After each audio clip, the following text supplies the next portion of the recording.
so confidence. Let's talk about anti-aging because that is, that's like we the privately big, talked about this last night. yeah. Well, Paige and I talk about this like a lot because this is probably the Here we biggest are. thing I've been looking for in my skincare. And, it's the holy grail, right? We all want to be using natural skincare products, but we all want to reduce the wrinkles, reduce the lines. And so let's start with, are there ingredients that are good for anti-aging that are clean?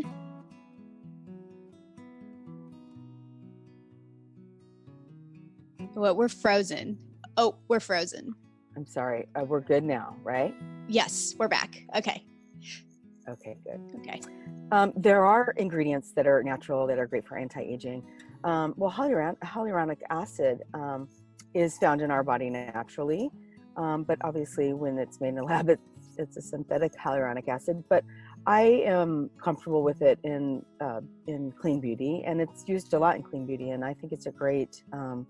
I like actually clean formulas with science-backed ingredients. Okay. Peptides, for example, those are great, really great anti-aging ingredients. Hyaluronic acid. There are a lot of companies now that are like really starting to combine the two. So you can find some of those ingredients, collagen. You can find them in natural beauty, and I think it's a good idea. Some of them more than others, and everything's just remember everything is a temporary fix. It doesn't matter what's in your cream. The years are still coming. Not going to change anything for maybe more than 20 minutes to a couple hours. Having said that, taking really good care of your skin just helps in general. Mm-hmm. Cleansing it, exfoliating does wonders. I had a friend who had tons of sun damage on her face. Much like me, look, my chest is filled with dark spots because I was a sun worshiper and still am, embarrassed to say. I love the sun. I do watch it more and I stay out, but I love the sun. It's just therapeutic for me. Her face was filled with sunspots. Her chest was pristine. Baby butt, like soft, one tone, gorgeous. And I was like, how does this happen? I was like, I don't understand. Look at your chest. It's perfect. She's like, I know. And I said, what do you do? She's like, I'm always scrubbing it in the shower. I scrub it every day. Oh, and interesting. She doesn't scrub her face like that. Uh-huh. And I really think that she's just exfoliated so well for years that, she's just kept it really beautiful. And she does put sunscreen on it, but she puts sunscreen on her face too, but her chest is perfect. It's wild. Huh. Yeah. Yeah. That's interesting because with myself, sometimes I've worried that exfoliating too much could be hurting me, but but that doesn't come from anywhere besides like inside my head thinking, I'm scrubbing off my face. Yeah. Well, if you scrub too hard and you're red for a long time afterwards, you should get a good glow. Okay. But being red or having, I actually did this the other day. It's funny. And it's never happened to me before, but I had, Tammy Fender has a great exfoliant. It's a manual exfoliant, meaning a granule, not a chemical, where that would be more like a peel. Okay. You put it on, that's a chemical reaction, like with enzymes or something. It's a manual exfoliant, which I love. And I took those little grains and I rubbed my chin, and I rubbed it raw. And it made a scab. I was like, why would I do that? But I did. And that can happen. And that's not good. You should have a nice glow, but I get a little overzealous too, trying to take away those wrinkles. Right. But if I just scrub it a little more. Yeah. It doesn't work that way, unfortunately. But you can definitely do that. But for the most part, if you're exfoliating daily, whether it's manual, an enzyme, or some sort of chemical, it's a great thing. Okay. That's good to know. Yeah. And what do you think about, go ahead, what do you think about retinol? Love, hate. I think it works, and it works really well. And that is great for anti-aging. But it makes you photosensitive. The EWG warns against it. Most companies that are green and clean will stay away from it.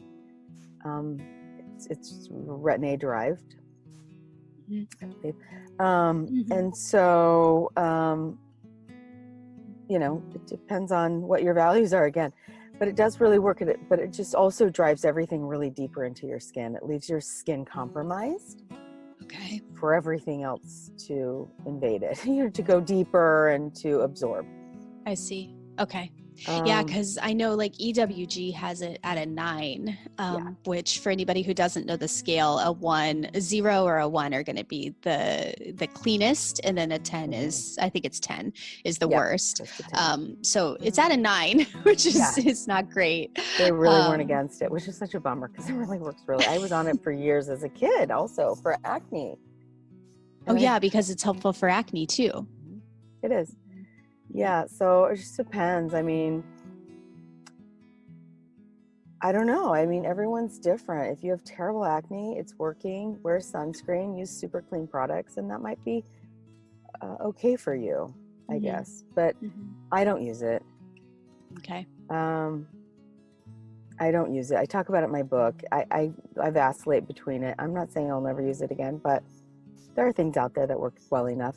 So aside from lotions and potions, anything you get over the counter is not really going to help that much with anti-aging. You'll see some temporary benefits for sure, and I think they're worthwhile and definitely worth pursuing and usually worth the money. But long term, like just taking great care of your skin is going to be the best bet.